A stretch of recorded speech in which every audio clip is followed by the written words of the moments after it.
Both these guys are like the coolest people in the world. So are you, Chris? My name is Dylan Nicholas. I'm from Williamstown, West Virginia, and this was the Simple Walk into Mordor panel and into RTX. I thought it was a great panel. I mean, I'm a huge Lord of the Rings fan. I love The Hobbit, love the Lord of the Rings books, movies, everything. And the fact that they did the walk was just absolutely crazy, and what they went through, their experiences and everything like that.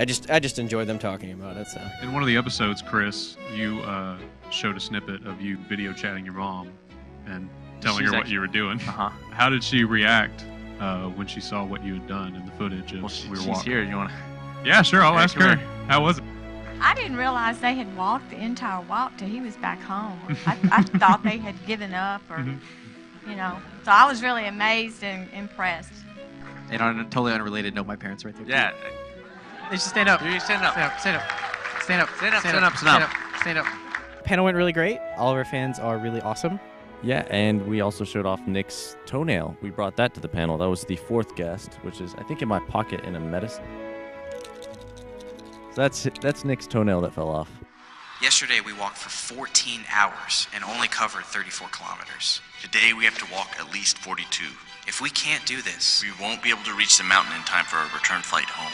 I just want to say that I thought that a simple walk into Mordor was one of my favorite RT series, and thank you. I was just curious as to what was the most dangerous point on the trip. In terms of dangerous, like when we almost got caught, if we got kicked off that property, that would have completely screwed us for the entire trip. Like we wouldn't have been able to make it. It was one of the things, we were kind of in the middle of the property at that point. Yeah. So it was either if he had taken us back to the beginning of his property, then we wouldn't have been able to finish. But if he'd been like, you need to get off my land, and taken us to the end of the property, then we wouldn't have walked. Were there periods where you just like, all three of you just didn't want to say anything anymore and just walked for like an hour?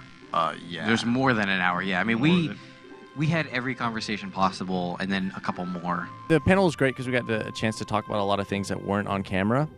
A lot of the stories, I mean, a lot of times it was dark. We didn't get the chance to film. The cameras weren't rolling, or Cops were there. Yeah, the times where the cops showed up.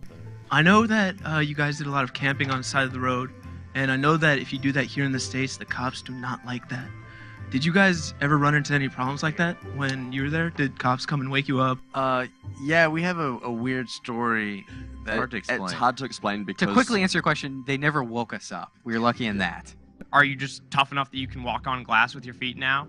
Like, No. is just standing no problem? No, shoes are great. Yeah, we highly recommend them. After you finish everything, bury the ring, and you're finished and going back home, going all the way to Mordor, the ultimate thing, how'd you feel? Really good. I mean, Yeah. I mean, the first thing we felt was sleep. And then we felt more sleep. And then we felt swollen. I mean, it's one of those things, we got in the car and I look over and Carrie's asleep.